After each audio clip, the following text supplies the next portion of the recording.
بطلوع الروح مقبول بتمنى تزول ملامحك من بالي تزول لو حتى تروح بطلوع الروح. Assalamualaikum warahmatullahi wabarakatuh. Perkenalkan, nama saya Ari Murni dengan NIM 25140900006. Saya di sini akan menerangkan mengenai masa Khulafaur Rasyidin 632 sampai 661 Masehi tentang ekspansi, konsolidasi pemerintahan dan dinamika internal. Masa Khulafaur Rasyidin merupakan periode pemerintahan pertama yang ditandai dengan ekspansi besar-besaran, yaitu di daerah Mesir, Persia, dan Suriah. Nah, konsolidasinya yaitu pemerintahan melalui reformasi administrasi dan dinamika internal berupa tantangan pemberontakan suku-suku Arab dan penyeragaman Al-Quran serta gejolak perang saudara yang puncaknya berada di masa Khalifah Ali bin Abi Thalib. Periode ini meliputi 4 khalifah. Yang pertama yaitu Abu Bakar, yang kedua yaitu Umar bin Khattab, yang ketiga adalah Utsman bin Affan, dan yang terakhir adalah Ali bin Abi Thalib. Yang akan kita bahas pertama yaitu khalifah yang pertama kali, yaitu Abu Bakar Asy-Siddiq, yaitu beliau hanya menjabat selama 2 tahun, yakni pada tahun 632 sampai 634 Masehi. Di sini beliau mengatasi krisis internal dengan adanya perang Riddah. Apa sih perang Riddah itu? Perang Riddah adalah perang melawan kaum-kaum murtad dan nabi-nabi palsu. Nah, serta menegakkan kembali prinsip-prinsip Islam secara eksternal, yaitu dengan ekspansi awalnya diarahkan ke Syam dan Irak untuk menyebarkan pengaruh Islam. Nah, sementara konsolidasi internalnya yaitu melibatkan pemulihan kekuasaan di Madinah dengan persiapan penegakan Baitul Mal. Apa sih ekspansi-ekspansinya selain itu? Yaitu yang pertama tadi yang saya sebutkan, yaitu perang Riddah atau konsolidasi internal militer. Nah, Abu Bakar melancarkan perang Riddah untuk menumpas nabi-nabi palsu serta orang-orang yang pembangkang atau bisa dikatakan murtad. Di Arab tersebut yang menolak tunduk kepada pemerintahan Madinah dan tidak mau membayar zakat. Nah, ekspansi yang dilakukan yang kedua adalah perluasan wilayah. Nah, di sini Abu Bakar Asy-Siddiq itu berhasil meluaskan wilayahnya hingga sampai ke berbagai jazirah Arab hingga Suriah dan Irak. Hebat bukan? Nah, yang selanjutnya kita akan membahas konsolidasi pemerintahan pada masa Abu Bakar Asy-Siddiq. Yang pertama adalah menegakkan pemerintahan di Madinah. Abu Bakar berhasil mempersiapkan kembali suku-suku yang terpecah, berhasil menyatukan kembali dan mengislamkan kembali suku-suku yang memusuhi Islam pada saat itu, sehingga berhasil menegakkan pemerintahan Madinah yang terancam runtuh. Hebat bukan? Nah, konsolidasi pemerintahan yang kedua adalah pengiriman pasukan ke Syam. Tujuannya apa? Untuk melawan pasukan Romawi yang pada saat itu rencana ini sempat tertunda oleh Nabi Muhammad dan tidak jadi dilakukan. Nah, yang ketiga yaitu pemanfaatan Baitul Mal dalam lembaga peradilan. Nah, di situ Abu Bakar mulai membuat Baitul Mal dan lembaga peradilan. Nah, dan yang selanjutnya kita akan menjelaskan dinamika internal pada masa Abu Bakar Asy-Siddiq. Yang pertama adalah krisis keagamaan dan politik. Di sini munculnya nabi-nabi palsu pada masa Abu Bakar Asy-Siddiq, makanya terjadilah perang Riddah yang telah kita sebutkan tadi. Lalu yang kedua yaitu ketidakpatuhan suku-suku Arab pada saat itu hingga mereka murtad. Yang ketiga yaitu penolakan pembayaran zakat. Nah, di sini adalah bisa dibilang itu adalah tantangan utama bagi Abu Bakar pada saat itu. Nah, yang kedua dinamika internalnya, yaitu dinamika sosial dan budaya. Keberhasilan Abu Bakar pada zaman itu, pada saat pemerintahan Abu Bakar, yaitu mampu mempersatukan suku-suku yang telah terpecah belah di Arab pada masa itu dan membuka pintu untuk penyatuan Arab di masa depan. Nah, yang ketiga yaitu dalam dinamika internal ini ada stabilitas dan persatuan umat. Abu Bakar berusaha keras untuk menjaga kesatuan umat melalui apa? Melalui akidah Islam, melalui pendekatan spiritual, ketegasan hukum, dan dakwah yang bersifat visioner. Setelah kita mendengar pemerintahan pada masa Abu Bakar As-Siddiq yang sangat hebat pada saat itu, nah kembali lagi, Abu Bakar As-Siddiq hanya menjabat 2 tahun. Setelah itu beliau meninggal atau wafat. Nah, setelah itu digantikan oleh Umar bin Khattab. Nah,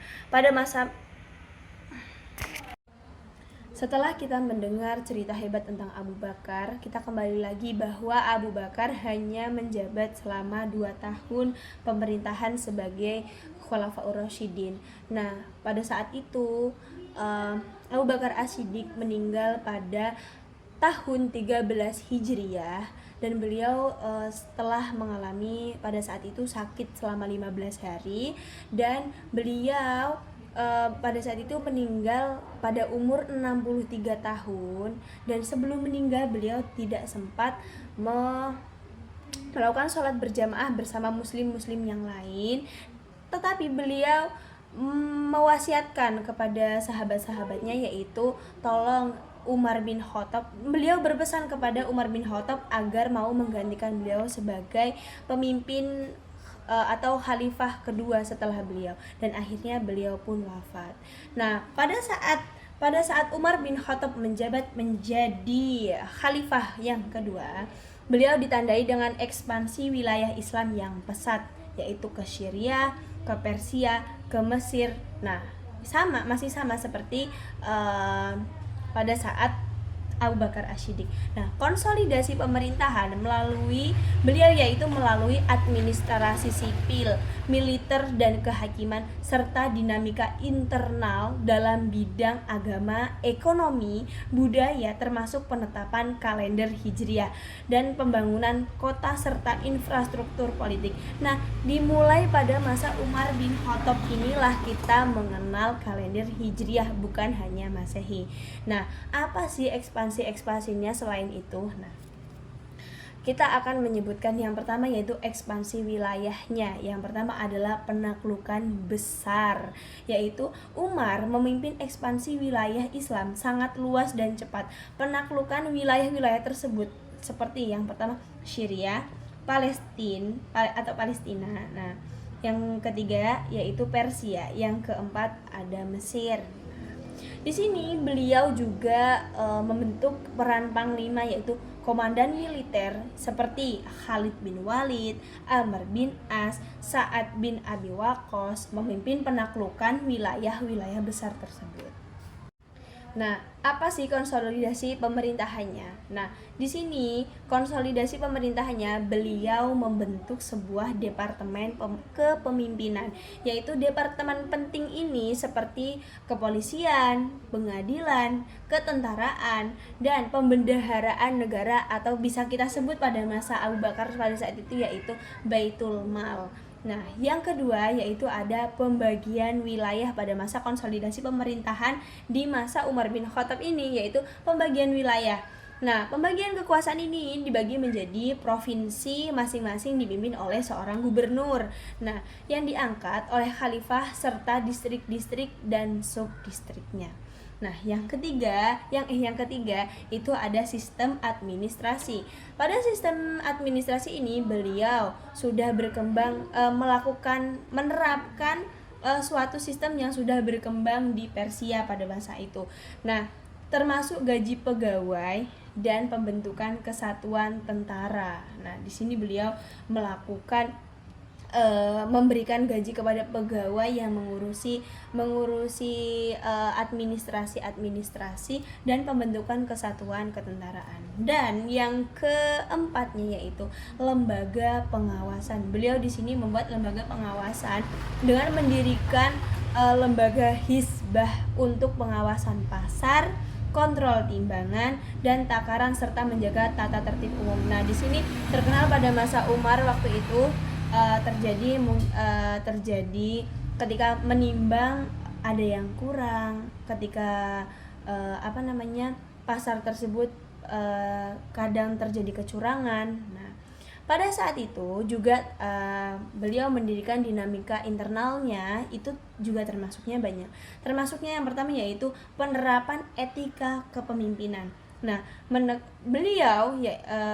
Umar ini menekankan integritas dan transparansi dalam pemerintahan, dalam memilih penjabat dan memiliki ketakwaan tinggi dan menghindari korupsi. Beliau di sini untuk memilih gubernur-gubernur, seperti memilih ketua-ketua atau pemimpin-pemimpin itu dengan orang yang berketakwaan tinggi dan menghindari korupsi pastinya.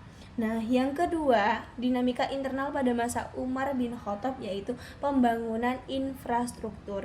Nah, di sini beliau membangun kota, saluran air, jalan serta jembatan serta fasilitas penunjang lainnya di Madinah dan wilayah-wilayah lainnya tentunya. Di sini termasuk mengalami kemajuan yang lumayan pesat. Nah, yang ketiga, penetapan kalender Hijriah. Nah, di sini beliau memperkenalkan kalender Hijriah kepada umat-umat Islam. Bukan hanya Masehi, tapi juga di sini dikenalkan dengan kalender-kalender Islam yang ditandai setelah hijrahnya Rasulullah dari Mekah ke Madinah. Nah, yang keempat yaitu perkembangan ijtihad. Karena meluasnya kekuasaan dan faktor sosial yang heterogen dan faktor ekonomi yang sangat meluas di sini mendorong munculnya ijtihad dan pemikiran hukum dalam Islam. Nah, yang terakhir ini yang paling mendunia, selain pembuatan kalender, beliau juga mencetak yang namanya uang. Nah, ini digunakan untuk apa? Beliau bertujuan untuk menunjang ekonomi negara beliau hingga melakukan percetakan uang dan mendirikan lembaga keuangan. Di sini dimulai adanya uang atau tidak melakukan barter lagi.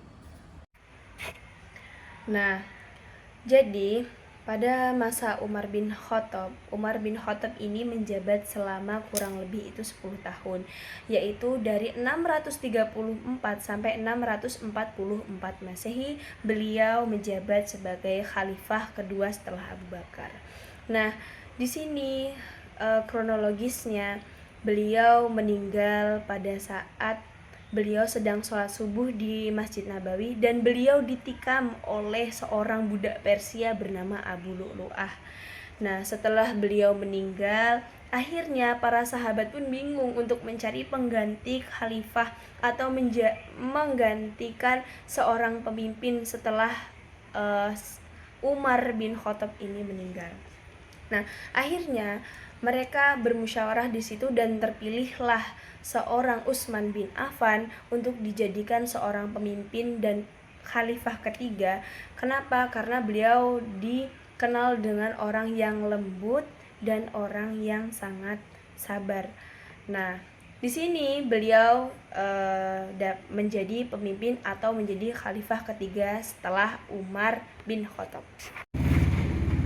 Nah, pada masa setelah beliau menjabat jadi seorang pemimpin, akhirnya pada masa pemerintahan Utsman, yaitu pada masa setelah Utsman bin Affan menjabat menjadi seorang pemimpin atau seorang khalifah ketiga pada 644 sampai 656 Masehi, pada masa pemerintahan beliau ditandai dengan ekspansi wilayah Islam dari Afrika ke Afrika Utara, Persia dan Asia Tengah. Nah, konsolidasi pemerintahan pada masa Utsman bin Affan melalui kodifikasi Al-Quran. Nah, yaitu dengan membuat mushaf Utsmani, dan pembangunan infrastruktur, namun juga oleh dinamika internal yang memicu ketegangan dan pemberontakan akibat nepotisme serta ketidakpuasan terhadap distribusi kekuasaan dan sumber daya.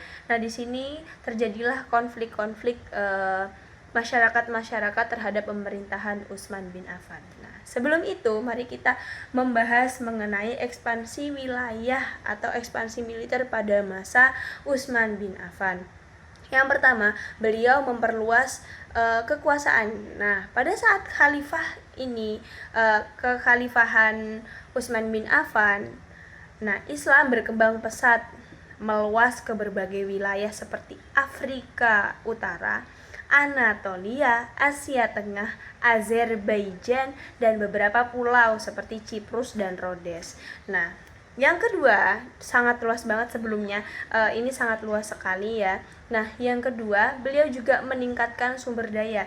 Pada penaklukan wilayah-wilayah seperti Persia dan Afrika Utara pada saat itu hingga negara mereka menjadi negara Islam, beliau meningkatkan pendapatan negara melalui pajak ya, atau haraj dan jizyah pada saat itu, serta akses terhadap sumber daya dan komoditas baru.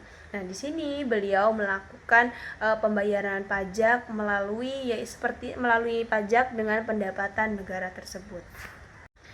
Dan ekspansi yang ketiga yaitu beliau melakukan pembentukan angkatan laut. Nah, di sini terbarulah beliau melakukan angkatan laut. Yang pertama, Utsman adalah khalifah pertama yang membangun angkatan laut yang kuat untuk melindungi wilayah dan jalur laut kekhalifahan seperti yang dilakukan saat penaklukan Cyprus dan Rhodes. Nah, di sini untuk pertama kalinya Khalifah Utsman bin Affan adalah khalifah pertama yang membangun adanya pembentukan angkatan laut. Nah, selanjutnya kita akan membahas tentang konsolidasi pemerintahan. Yang pertama yaitu beliau membuat kodifikasi Al-Quran.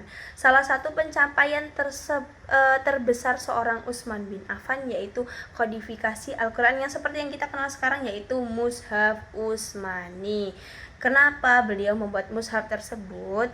Karena beliau ingin menjaga kemurnian Al-Quran dan mengatasi perbedaan dialek Al-Quran. Nah, pada masa itu banyak pada masa perang pada masa itu banyak ternyata umat-umat Islam atau penghafal Al-Quran pada masa itu meninggal. Kurang lebih ada 10 Nah, pada masa itu sangat banyak sekali umat Islam atau penghafal Al-Quran yang meninggal. Nah, pada masa itu banyak yang mengkhawatirkan bahwa Al-Quran lambat laun akan hilang. Banyak penghafal Al-Quran yang telah meninggal. Nanti bagaimana sih cara menurunkan ke anak cucu atau sampai ke Indonesia sekarang ya, seperti kita tahu banyak orang yang bisa menghafal Al-Quran. Nah, jalan satu-satunya yaitu dengan mengkodifikasikan Al-Quran sebagai mushaf yang sekarang kita kenal sebagai Mushaf Utsmani untuk menjaga keaslian atau kemurnian Al-Quran tersebut. Nah, yang kedua, konsolidasi pemerintahan yang kedua, beliau melakukan pengaturan birokrasi, yaitu Utsman berusaha memperkuat sistem administrasi pemerintahan dengan mengatur birokrasi yang lebih sistematis. Nah, yang ketiga, beliau melakukan renovasi Masjid Nabawi. Di sini pada masa Utsman bin Affan, beliau melakukan pembenahan Masjid Nabawi. Nah, guna memperluas kapasitas masjid tersebut karena sudah banyak orang yang masuk Islam, sehingga pada masa Utsman bin Affan Masjid Nabawi ini diperluas untuk menjaga kapasitas masjid tersebut supaya umat Islam dapat sholat di sana atau beribadah di sana ya. Nah, yang selanjutnya kita akan membahas mengenai dinamika internal dan konflik pada masa Utsman bin Affan. Yang pertama yaitu kecenderungan nepotisme. Nah, karena Umar yang begitu lembut dan pemalu, maka membuat kesulitan untuk menolak permintaan kerabat-kerabatnya yang ingin menjabat pemerintahan pada masa itu. Nah, beliau itu seseorang yang lembut, pemalu, dan tidak enakan. Jadi ketika kerabat-kerabat beliau itu meminta bantuan seorang Utsman untuk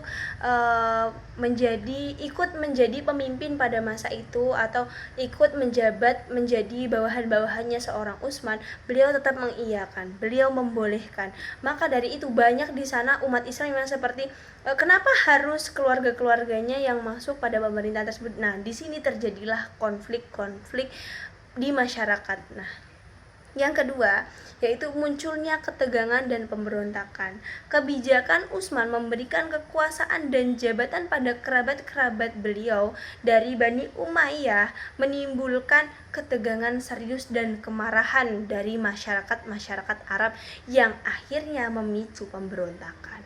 Nah, yang ketiga yaitu penyebaran fitnah. Tokoh seperti Abdullah bin Saba, seorang Yahudi yang berpura-pura masuk Islam, juga menyebarkan fitnah pada masa Utsman bin Affan dan hasutan yang memperparah kondisi Islam pada saat itu. Jadi Abdullah bin Saba ini, beliau juga ikut memperparah kondisi pada masa itu. Nah, yang ketiga, terjadilah pembunuhan khalifah. Kondisi ini memuncak pada pengepungan dan pembunuhan Utsman bin Affan oleh pemberontak pada tahun 656 Masehi. Kronologi pembunuhan Utsman bin Affan pada saat itu, beliau sedang berada di dalam rumah bersama istrinya yang bernama Naila. Nah, Utsman bin Affan pada saat itu beliau sedang membaca Al-Qur'an bersama istrinya Naila. Nah, di situ sebelumnya rumah beliau itu sudah dikepung oleh beberapa pemberontak masyarakat pada masa itu karena ketidakpuasan masa pemerintahan Utsman bin Affan. Nah, karena telah lama mengepung rumah Utsman bin Affan pada masa itu, akhirnya mereka menerobos rumah Utsman bin Affan lalu membunuh Utsman bin Affan, dan di situ diceritakan tangan Naila istri Utsman bin Affan pada saat itu terputus, jari-jarinya itu terpotong dikarenakan sedang melindungi Utsman bin Affan. Nah, di sini dalam kejadian ini muncullah untuk pertama kalinya muncul fitnah besar dalam sejarah Islam. Setelah kejadian terbunuhnya Utsman bin Affan, tidak ada seorang pun tokoh yang berani pada saat itu untuk mencalonkan dirinya sebagai seorang khalifah. Karena kekacauan ini terjadi, akhirnya masyarakat melakukan musyawarah pada saat itu. Nah, terpilihlah seorang Ali bin Abi Thalib. Nah, khalifah yang keempat. Kenapa? Karena menurut masyarakat pada saat itu, orang yang memiliki keberanian, orang yang memiliki kedalaman ilmu, orang yang memiliki kecerdasan pada masa itu, orang yang berani pada saat itu adalah Ali bin Abi Thalib. Sehingga setelah terjadinya musyawarah, akhirnya Ali bin Abi Thalib, di situ beliau terpilih menjadi khalifah keempat, walaupun pada saat itu Ali bin Abi Thalib merasa keberatan untuk dijadikan seorang khalifah yang keempat. Nah, pada masa Ali bin Abi Thalib, yaitu tepatnya pada tahun 655 sampai 660 Masehi.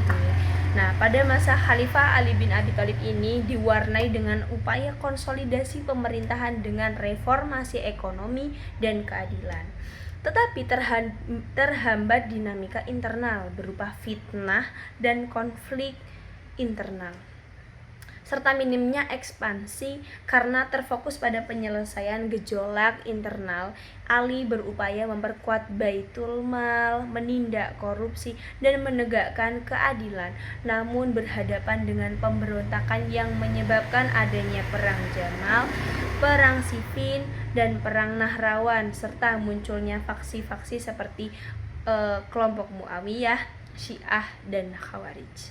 Kita akan menceritakan faksi-faksi tersebut di akhir cerita nanti.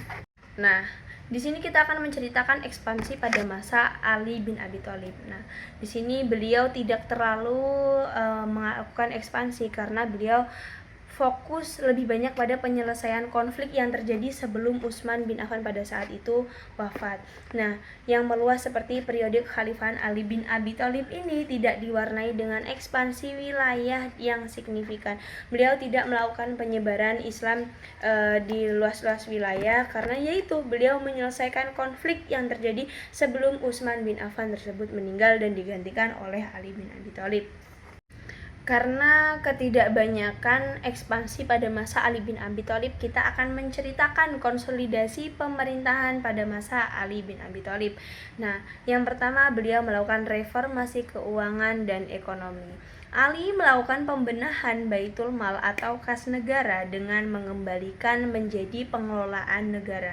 Beliau menamainya sebagai pengelolaan kekayaan negara yang transparan dan adil, serta mendistribusikan kekayaan secara merata dan memberantas korupsi-korupsi yang terjadi pada masa Ali bin Abi Thalib. Beliau di sini berusaha menegakkan keadilan yang awalnya akan runtuh. Nah, akhirnya beliau menegakkan kembali. Nah, yang kedua beliau melakukan penegakan keadilan dan hukum. Nah, di sini Ali bin Abi Thalib mencopot gubernur-gubernur yang tidak bertanggung jawab dan tidak amanah mengambil alih tanah negara yang telah diwariskan pada kerabat-kerabat yang sebelumnya seperti yang saya ceritakan tadi, sebelumnya dilantik oleh Utsman bin Affan, lalu menegaskan prinsip keadilan dan kesetaraan dalam pemerintahan. Jadi di sini beliau membuat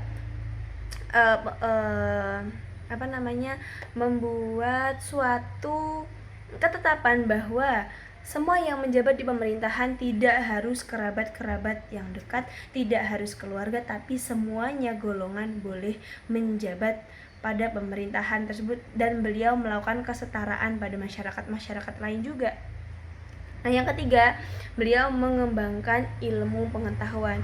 Di sini Ali mendorong perkembangan ilmu seperti ilmu bahasa dan ilmu nahwu atau tata cara membaca, tata cara bahasa Arab. Nah, dengan tinjauan tujuan beliau yaitu dengan membantu pemahaman Al-Qur'an dan hadis bagi orang non-Arab serta membangun kota Kufah sebagai pusat ilmu. Di sini beliau membuat kota Kufah sebagai pusat ilmu. Kenapa beliau mengajarkan ilmu nahwu? Supaya kita dapat mengerti isi Al-Qur'an dan dapat mengerti isi-isi hadis-hadis tersebut. Dan di sini selanjutnya kita akan membahas mengenai dinamika internal. Apa sih dinamika internal pada masa Ali bin Abi Thalib? Nah, yang pertama adalah fitnah dan pemberontakan. Nah, di sini masa pemerintahan ini penuh dengan fitnah ya, penuh dengan fitnah dan pemecahan umat. Termasuknya adalah pemberontakan Tolhah, Zubair, Aisyah pada perang Jamal. Apa sih perang Jamal itu? Nah, Perang Jamal merupakan ketidakpuasan pihak Aisyah, Zubair, dan Tolhah pada masa itu tentang penyelesaian masalah terbunuhnya Utsman bin Affan pada saat itu yang di rumah itu. Nah, karena belum diselesaikan oleh Ali. Nah, di sini Aisyah menuntut untuk dipercepat pencarian siapa pembunuh seorang Utsman untuk segera dibalas dengan cara dikisos atau dibunuh pada masa itu. Nah, namun Ali ingin terlebih dahulu untuk menstabilkan pemerintahan pada masa itu, untuk menstabilkan konflik-konflik yang terjadi di masyarakat yang sebelumnya terjadi pada masa Utsman bin Affan. Nah, terjadilah perang Jamal tersebut antara kelompok Aisyah, Zubair, dan Tolhah